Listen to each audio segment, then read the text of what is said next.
Olá, seja bem-vindo a mais um programa em discussão. Eu sou o Guga Mendonça e estou com você. O assunto hoje aqui é gordura trans e também cuidados para ter uma boa saúde com o coração. Eu recebo aqui nos estúdios da Rede Alesp o Dr. Marcelo Bertolami, que é médico cardiologista. Doutor, seja bem-vindo. Muito obrigado pela sua participação nesse Em Discussão. Prazer. Doutor, vamos começar, né? Qual a idade que é interessante que a gente comece a se preocupar com os cuidados com o coração? Qual que é a idade que o cidadão deve começar os seus cuidados? Veja, hoje já existem estudos que mostram que a doença mais frequente, que mais mata a nossa população é a aterosclerose, é o entupimento das nossas artérias que leva ao infarto, ao derrame e outras consequências, inclusive à morte. Essa doença começa muito cedo na vida. Já existem dados mostrando até que na vida intrafetal, a criança dentro do útero da mãe, ela já pode começar a desenvolver a doença. Então, a prevenção, para você evitar isso, você deve começar o mais cedo possível, até com os cuidados da mãe, levando a um feto. Então, a mãe com colesterol alto, com pressão alta, que fuma, ela pode desenvolver esse problema. E na infância, quanto mais cedo nós começarmos a disciplinar uma criança a ter uma atitude de vida saudável, ela não habituar a fumar, fazer atividade física, não engordar, cuidar dos seus dados essenciais de saúde, isso seria o ideal. Existe perspectiva de que essa doença quase que poderia ser eliminada se nós tivéssemos esses cuidados preventivos. Agora, doutor, é importante, até é muito discutido, né? Quais os principais cuidados, né? E quais as idades, né? Onde você deve introduzir os cuidados. Por exemplo, atividade física. Quando que ela é necessária? Tudo bem, ótimo, que se tem uma conscientização, que o indivíduo desde cedo faça, mas qual que é a idade ideal para começar a ter os cuidados com a atividade física? Veja, a atividade física faz bem em qualquer idade. Então, uma pessoa de 60, 70, 80 anos que nunca fez, se ela decidir que quer fazer atividade física, ela vai se sentir melhor. Além da atividade física aeróbica, que é boa para o coração, para uma pessoa de mais idade, é interessante também a atitude muscular. Você precisa preservar seus músculos. À medida que nós vamos envelhecendo, nós vamos ganhando gordura e perdendo musculatura. Então, deve ser um combinado de atividade aeróbica e atividade de musculação. Isso qualquer idade é útil. Agora, claro que quanto mais cedo começar, mais benefício essa pessoa vai ter. Em relação aos cuidados gerais, nós conhecemos há muitos anos os chamados fatores de risco para a doença cardiovascular. Então, alguns são imutáveis. Você tem o sexo, que o homem costuma ter mais que a mulher até a menopausa, depois a mulher chega a passar um pouquinho o homem. A idade é imutável, à medida que nós vamos envelhecendo, vai aumentando o risco. E a outra coisa é a hereditariedade. Cada um nasce com a genética que é impossível até hoje, pelo menos, mudar. E os fatores que são mutáveis. Então, a pressão alta, o colesterol, o sedentarismo, a obesidade, o diabetes, o estresse emocional, tudo isso tem a ver. E o grande problema das cidades modernas é que o indivíduo está submetido a um monte delas. Exato. Né? Agora, doutor, muito se fala, né, nos fatores de risco. Agora, vou lhe fazer uma pergunta. Um fator de risco só é possível? Por exemplo, a pessoa que tem o colesterol alto por genética, ou então o cidadão que tem uma pressão alta também, genética, familiar. Só esse fator de risco, aí tomando cuidado com todos os outros, pode significar um ataque cardíaco, um infarto? Pode. Por exemplo, do colesterol, nós temos uma doença que é a hipercolesterolemia familiar. É a criança que nasce com um colesterol que chega a 1000. O valor normal para ela seria 150. E só o colesterol por si só, mesmo tomando todos os outros cuidados? Sim, e dá doença muito precocemente. Se essa pessoa ainda somar fatores de risco, por exemplo, começar a fumar, ficar hipertensa e tal, ela vai piorar mais ainda. O risco aumenta. O risco aumenta mais ainda. Mas você pode ter um fator de risco determinante que produz o problema. Agora, doutor, por exemplo, uma outra pergunta, né, é importante a gente explicar de forma didática. Vamos supor que a pessoa tem todos os fatores controlados, mas é sedentária, por exemplo. Essa pessoa, ela pode também ter um ataque? Pode. Um dos problemas que nós temos na definição dos problemas cardiológicos é que mais ou menos metade das pessoas que têm um infarto, 50%, elas nunca sentiram absolutamente nada na vida. A primeira manifestação é o infarto. E desses 50% que nunca sentiram nada e têm um infarto, 50% morre nesse infarto. Então, essa questão de prevenção é fundamental. O sedentarismo é uma das coisas importantes, ele ajuda, a atividade física, como eu comentei, em qualquer idade ajuda, mas quanto mais precoce a pessoa começar a fazer, melhor. Doutor, meia hora por dia de exercícios aeróbicos, que é a bicicleta, a esteira, a caminhada, ela tira o indivíduo de ser sedentário? Então, o que se admite como uma atividade, se você fizer uma atividade moderada, mais ou menos 150 horas por semana. Uma atividade mais intensa, 75 horas. Isso não é muito, quer dizer, a pessoa que 75 minutos, o senhor quer dizer. Exato. 150 minutos por semana. 75 minutos. Você já estaria com uma proteção.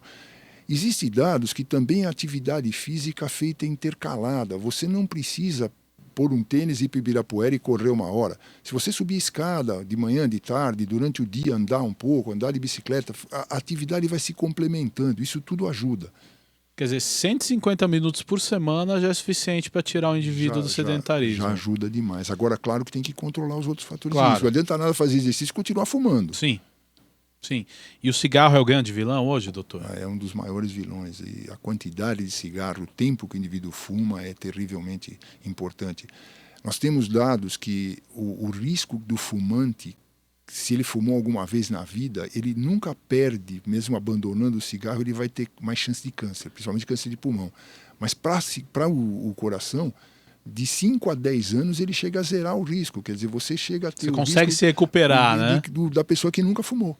Por exemplo, a pessoa que deixou de fumar então há 10 anos, ela consegue zerar o risco. Isso, já chega a zerar o risco. Olha, muito interessante esse esclarecimento. Agora, doutor, quando eu devo fazer o meu primeiro check-up cardiológico? Veja, eu acho que deveria ser começado muito cedo. Por exemplo, nós temos uma recomendação quando a dosar colesterol. Toda criança acima de 10 anos de idade já deveria fazer. A mesma coisa vale para pressão e controle do peso. Então, o problema é que o risco cardiovascular aumenta, a chance de um infarto aumenta próximo dos 50 anos. Então, as pessoas começam a se preocupar com isso mais ou menos nessa idade. Qual que é a idade do índice de maior letalidade, de quando a pessoa acontece de ter um infarto, né, e de repente ela não já é letal? A chance de ter o infarto vem aumentando com a idade, mas a mortalidade, a chance de morrer em função de um infarto é maior nas pessoas mais jovens. Se admite que provavelmente o coração desse indivíduo não teve tempo para se adaptar àquele problema, ele não fez circulação colateral e tal, o indivíduo tem um infarto e é mais grave.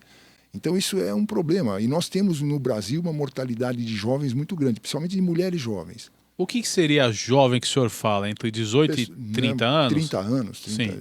Hoje em dia tem um outro problema que é a questão de drogas. As drogas ilícitas predispõem, por exemplo, cocaína, leva a infarto e você teve pessoas de 15, 20 anos que estão tendo infarto por causa disso. Que uma vez, por exemplo, visitei meu cardiologista, ele falou, pessoas na sua idade, na sua faixa etária, dos 38 aos 43 anos, têm um grande risco de ter um infarto. Isso é real mesmo? Não dá para estabelecer isso tão fixado assim, 5 anos, mas o perigo do infarto nessa idade é muito grande pelo risco de morrer. Qual que é a forma de prevenção? Evitar fator de risco. Quer dizer, você não consegue mudar sexo, idade e genética, mas o restante dá para mudar. Mas o fato de você fazer um check-up anual, de você acompanhar, te ajuda, né? Vale muito você saber o teu colesterol e como lidar com ele. Hoje nós sempre tivemos um problema. O que é valor bom de colesterol? Nós mudamos isso a partir de 2017 com uma diretriz da Sociedade Brasileira de Cardiologia, que você não estipula um valor de colesterol de acordo com idade, depende do risco da pessoa. Então, um indivíduo que é muito saudável, muito bom, ele pode ter um LDL, que é o colesterol chamado ruim, o que é mais agressivo, até 130 miligramas por decilitro. Se você pegar um camarada de muito alto risco, é um sujeito que, por exemplo, já tem a doença, ele teve um infarto, operou o coração, revascularizou, nós queremos 50 de LDL. Então, isso é completamente diferente. Os laboratórios estão se adaptando a colocar os valores desejáveis de acordo com o risco de cada um. Exato. E aquele tal colesterol bom, né? Que muita gente tem ele baixo, inclusive, né? Se eu não me engano, na faixa dos 45, 50, ele é baixo, não é isso? Até aí, para o homem, 40, acima de 40 é considerado bom, sim. 50 na mulher. Qual que é a importância dele? eu tenho uma frase que eu ouvi há muito tempo que fala o seguinte: o LDL colesterol é um bom bandido, o HDL colesterol é um mau mocinho. Por que isso? Os dados que nós temos de agressão do LDL colesterol são muito mais importantes do que nós temos da proteção do HDL. Existe até uma razão entre os dois. Você põe o LDL e sobre o HDL, e quem tem acima de 1 seria perigoso, menos. Isso não é muito válido, nenhuma diretriz admite isso. Nós consideramos muito mais importante o LDL colesterol do que o HDL. Por quê? Uma das coisas que nós não conseguimos até hoje é mostrar em dados epidemiológicos, quem tem HDL e colesterol mais alto parece estar mais protegido. Mas se ele tem baixo e você aumenta, primeiro é muito difícil aumentar. Ninguém conseguiu provar que aumentar protege. Não. Então o negócio é ter ele melhor e uma das coisas que faz isso melhor é atividade possível. Uma das coisas que aumenta é a atividade física. Correto. Então, aquelas crenças também que certos alimentos, eles ajudam, mas não resolvem, né? Não, exatamente. Agora, doutor, vamos falar um pouquinho, né, de gorduras trans, né? Explicando de forma didática para o telespectador, ouvinte também ligado na rede Alesp. Doutor, o que é gordura trans? Então, a gordura trans foi inventada no século passado na Europa e é uma forma de você transformar óleos vegetais numa coisa sólida, fazendo um processo que chama hidrogenação.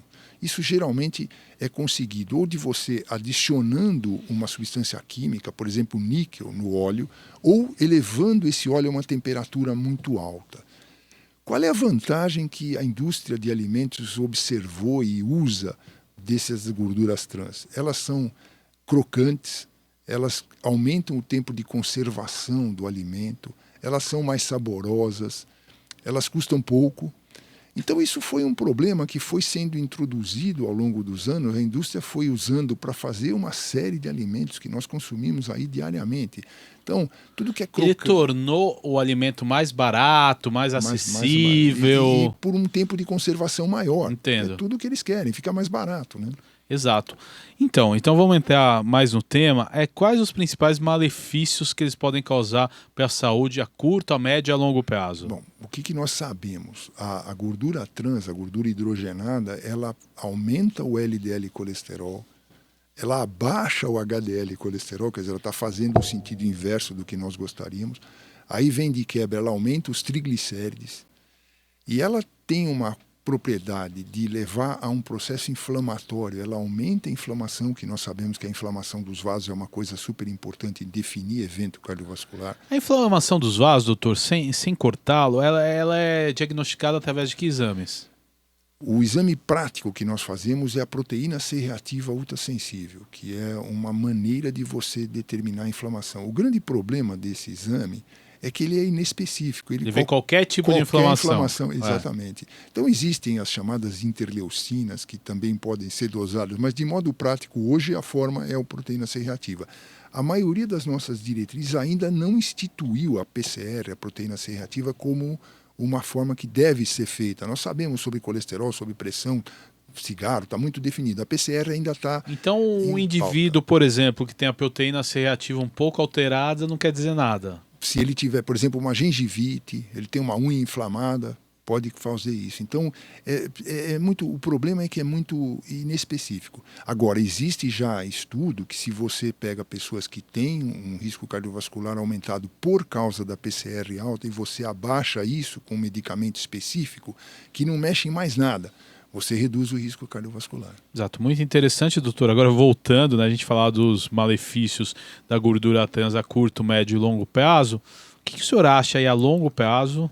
Então, aumenta risco cardiovascular. Existe um estudo que eles colocam que se você aumentar 2% o consumo do valor calórico total às custas de gordura trans, você aumenta em 23% o risco de doença cardiovascular por próximos anos. E existe um dado que é a gordura trans, na verdade, para a nossa saúde, não tem nenhum efeito benéfico, ela não serve para nada, ela só serve para a indústria alimentar.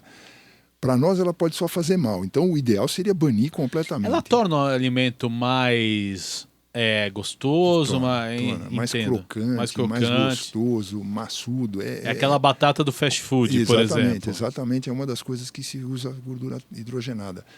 E existe o dado de que alguns países já baniram a gordura trans totalmente e houve uma redução de doença cardiovascular com isso. Só que existe um viés nisso, porque junto com essa história você está diminuindo o cigarro, você está melhorando o estilo de vida. Então é muito difícil determinar que só a retirada da gordura trans, mas o que se acredita é que isso é uma verdade. Tanto que o nosso país vai começar a adotar essa medida. E para nossas crianças, né? A tal merenda, né? Que as crianças têm acesso na própria cantina. Tudo bem que muitos colégios, às vezes colégios particulares mais, têm, e até no setor público também, algumas políticas públicas para quê? Para que a merenda escolar seja mais saudável. Mas qual que é a merenda correta para uma criança para não, mais para frente, não desenvolver esses problemas? Veja, a fruta eu acho que é indispensável. É uma coisa que, além de não agredir, é saudável e melhora, ajuda. E evitar tudo que é fritura. A fritura, provavelmente, a fritura industrial, ela leva gordura hidrogenada, leva gordura trans. Então, tentar sair fora de empadinhas, salgadinhos, coxinhas e tudo isso que existe. Tais nuggets, né? Que são exatamente. realmente... Tudo é muito gostoso, mas Sim. é a consequência... E o indivíduo acaba pagando a conta mais tarde. Exatamente. Né? Agora, doutora, é muito interessante, né? Existe algum consumo seguro de gorduras trans? Existem alguns alimentos que são necessários para a gente, que são feitos através... Existe, a determinação vai ser no começo, a partir de 2021, que seja restringido em 2% a gordura trans. Só que o ideal seria ter zero. E isso vai chegar em 2023, aí vai ser condenada, digamos, a gordura hidrogenada, a gordura trans. Mas acho que Você acha que o Brasil ele pode avançar em termos de políticas públicas que de repente impeçam o uso de gorduras trans? Eu acho que tem que ser assim. O grande problema que eu vejo nisso, a indústria se protege, a indústria vai usar outros recursos. E existe uma forma de substituir a gordura trans por um outro tipo de gordura que chama gordura interesterificada, que também vem de óleos e se torna sólida. E depende do óleo de origem, essa gordura interesterificada também pode não ser boa.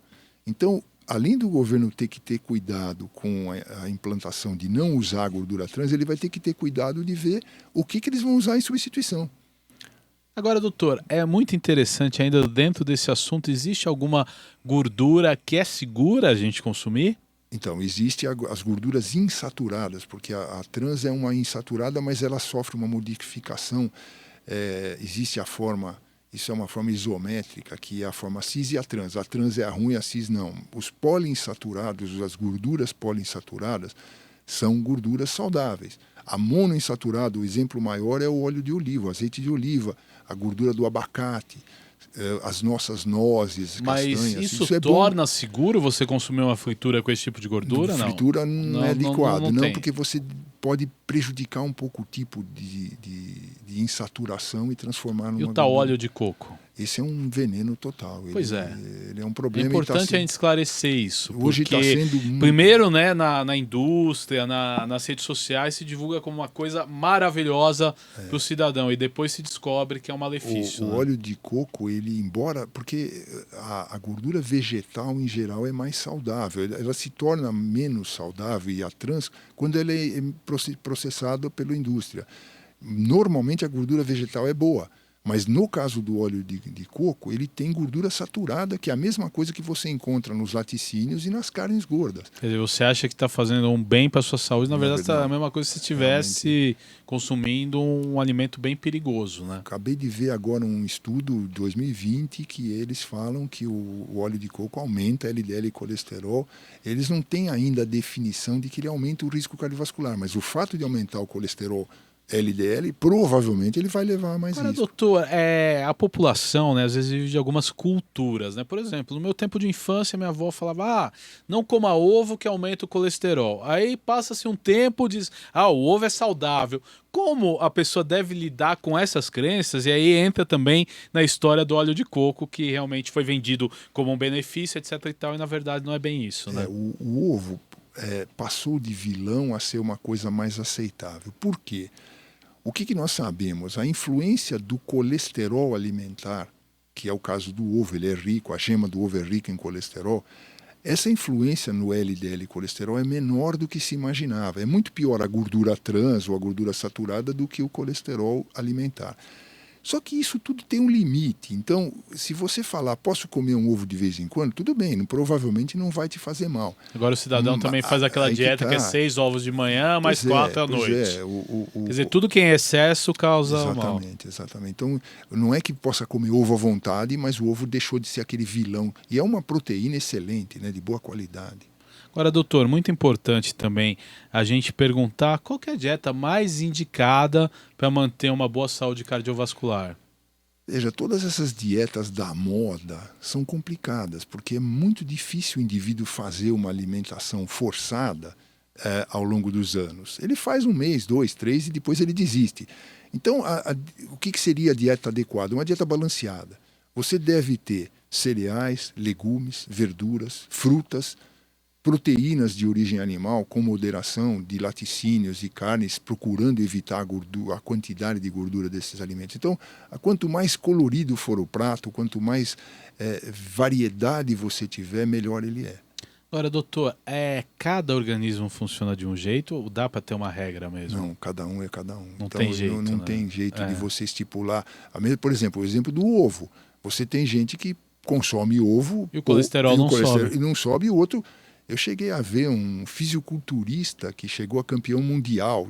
Ele comia 60 ovos por dia. Pois é. E o colesterol dele era baixinho de dar inveja. Exato. E chega outro que fala, me passaram uma dieta que eu tenho que comer 8 ovos de manhã. Mas tem que saber como é que funciona. O jeito da pessoa saber isso é saber o colesterol dela antes de começar alguma coisa e depois ver como é que fica à medida que ela vai incrementando o tipo de alimento. O ovo...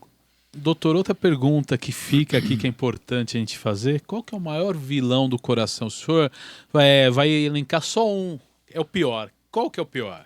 Eu diria que é o cigarro. Cigarro. Por que isso? Porque ele é o único que depende da vontade. Dá para você eliminar o cigarro, embora seja difícil. E o senhor esclareceu hoje que 10 anos depois a pessoa consegue estar limpa, modo de dizer, né? Eu trabalhei a vida inteira com colesterol. Para mim o colesterol é super importante, mas o colesterol... Ele é a base da doença. Não, e o colesterol, você tem remédios que conseguem diminuir e tal. O cigarro não tem jeito, né? O cigarro, ele causa um malefício não só para o coração, como para todo o corpo, né? Mas realmente só parando, né? E isso é uma informação interessante que o senhor trouxe hoje, que em 10 anos o indivíduo ele pode, pelo menos se tratando ao coração, né? A gente sabe que os riscos para o pulmão e tudo mais, de câncer e tal. Agora, doutor, o senhor acha que essa questão das gorduras trans e, na verdade, também o aumento, né? A mudança no hábito alimentar tem aumentado os números de câncer?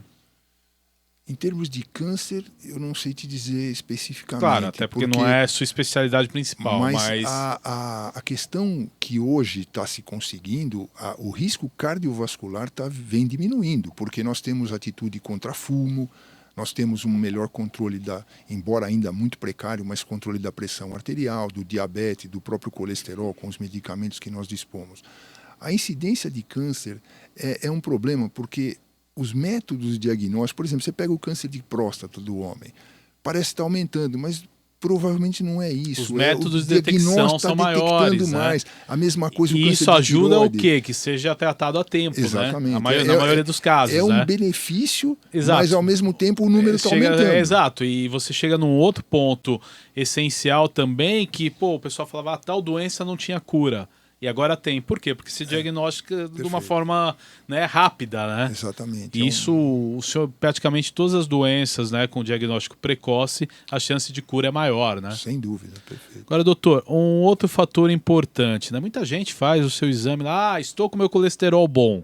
Aí o cara parece que tem aquela carta de alforria, né? Pode fazer tudo o que quer. De quanto em quanto tempo deve ser repetido esse exame? E existe isso, meu colesterol tá bom, deixa eu manter meus hábitos, eu posso exagerar um pouquinho, ou o número ele pode mudar de uma hora para outra, e a partir de quanto tempo de alteração eu vou fazer mal para minha saúde? Porque a gente sabe que o organismo às vezes tem alterações, né, que são pontuais e tudo mais. A partir de quanto tempo eu posso causar um dano à minha saúde? Veja, se você fizer um exame que está tudo muito bem, tua pressão está boa, colesterol está bom, peso está bom, tal, o que se pode fazer, se você não mudar nada na tua vida, sempre mantiver aqueles hábitos, dá para fazer até 5 anos. pessoal costuma fazer em 1 ano. Agora ótimo. então também o telespectador não tem que ter preocupação, por exemplo, nas férias, na festa de final de ano, nas festas, né? Aquele exagero, ele não faz mal para a saúde. Em termos. Então é importante a gente isso, e o pessoal costuma falar que o que interessa, na verdade, não é entre o Natal e o primeiro do ano, é entre o primeiro do ano e o Natal. Exato. Que faz, claro, mas existem dados que se você consumir uma alimentação muito gordurosa, meia hora depois você faz um exame que chama função endotelial. O endotélio é o revestimento das nossas artérias. A função endotelial muda de uma forma negativa. Então falar... Isso pode ser um gatilho, né? Claro, eu estou com tudo controladinho, então vou me entupir de uma feijoada, tal. Isso não é legal. A gente acaba fazendo isso, mas... Eu acho que todo ser humano, né, não tem como fugir tem disso. Tem que tomar um certo cuidado, principalmente para quem já tem a doença. Aí não sim, pode ser, não pode ter férias de fim de semana. Exato. Agora, eu acho que para quem está com a saúde saudável, um exagerinho até que passa, né? O importante é manter a saúde, né? Agora, doutor, quais... A gente já fez uma discussão dos danos que a gordura trans traz, das alternativas. Agora eu lhe pergunto, quais os exames que a gente pode fazer para detectar se a gordura trans está ou não fazendo mal para o nosso organismo? Então, o exame de colesterol já te dá esse ponto. Você já sabe se o LDL... Ele altera outros fatores, glicerídeos também? Então, triglicérides, o HDL abaixa, quer dizer, ele faz tudo de ruim. Sim. E ele pode induzir diabetes, ele pode levar a alguns tipos de câncer também, a doença. Então, a gordura trans é o processo da inflamação, como eu comentei, a PCR. Mas o problema, eu acho que não é como ele é um alimento que não tem nenhum benefício, o negócio é tirar para valer. Então, a política de rótulo, de saber olhar um rótulo, de ler um rótulo e ter especificação do que esse rótulo contém de cada um dos produtos é extremamente importante. Acho que o brasileiro tem essa conscientização, né? Não tem. Até, inclusive, a nossa política de rótulo não é tão boa e tem muita coisa escondida. Até porque eu acho que a pessoa, sei lá, entra num fast food, por exemplo, ela acha, está tudo, né, controlado por um nutricionista, é tudo feito com cuidado, e a questão é mais complexa que isso, né? Sem dúvida. Você não sabe direito o que você está consumindo, né? Tem muito produto que não tem uma especificação clara. E principalmente esses alimentos vendidos, os ambulantes, que você vê aí o sujeito vendendo sanduíche, pastel, cachorro-quente. Tem muita coisa que nós não conseguimos controlar. Está exposto ao tempo, ao calor, às mudanças de temperatura e tudo mais. Além do aspecto de higiene sanitário, o conteúdo mesmo ali é muito complicado. Agora, doutora, e a obesidade? A obesidade está se tornando, ou já se tornou, um problema de saúde pública tremendo. O mundo está engordando de uma forma impressionante e isso vem acompanhado dos problemas. Então, o diabetes anda em paralelo, a hipertensão... Síndrome metabólica, né, que é um problema exatamente, é uma mistura sério de fatores de risco. Então, a obesidade infantil está se tornando um problema extremamente importante, porque nós estamos... caminhando num processo alimentar e de falta de atividade física que está sendo um problema mundial. Então a criança hoje começa a comer mal. Pela cobrança da tua rotina, de muito trabalho, né? Sim, se você pensar num adulto, claro, a pessoa deixa de fazer atividade física toda vez que ela é apertada em alguma coisa. Ela tem que trabalhar mais, é a primeira coisa que ele deixa.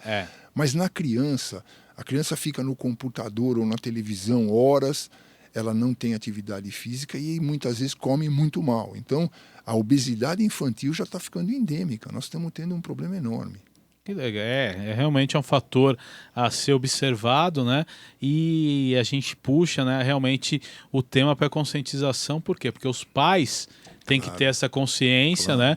Porque senão o filho realmente ele vai ter um fator de risco muito grande de doença cardíaca e talvez até mais cedo do que da geração do próprio pai, né? Então, e você sabe que existe um trabalho muito interessante que fez o contrário. Eles pegaram crianças de idade escolar e treinaram com nutricionistas, com educadores físicos, ensinavam essas crianças a ter uma atividade saudável de vida e mensuraram os fatores de risco dos pais. Depois de um ano, as crianças conseguiram levar para os seus lares uma vida saudável e os pais melhoraram, os fatores de risco caíram nos pais, diminuíram. Então, os dois lados, claro, a mãe tem que ensinar a criança a comer, os pais, mas a criança também pode ajudar.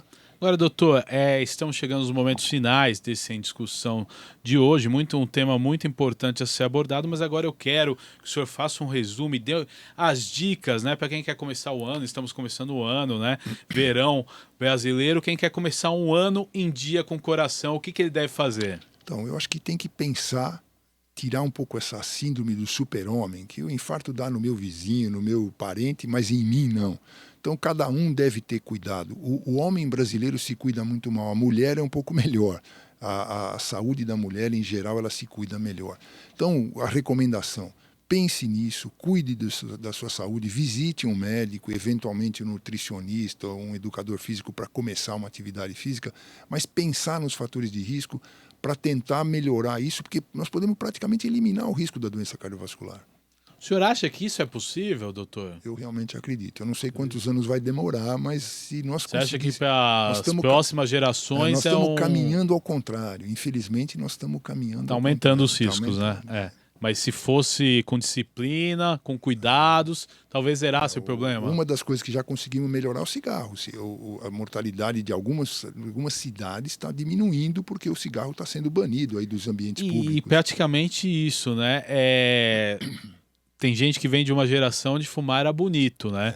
Hoje fumar é um negócio que é repudiado e com total razão, né? Porque faz mal à saúde. Quer dizer, essa mudança dos comportamentos, né? Exatamente. Tudo muito comportamental é importante. Doutor, eu quero agradecer muito a tua participação neste programa Em Discussão. Próximas pautas, falando de cardiologia, o senhor é sempre convidado para estar com a gente. Muito obrigado, um prazer. Este foi o programa Em Discussão de hoje. Falamos aí das gorduras trans e também os cuidados e os riscos com o coração para ter uma saúde aí total, para você ser um indivíduo saudável. Você pode ver, rever este e outros programas em nosso canal no YouTube. Até nosso próximo encontro. Valeu!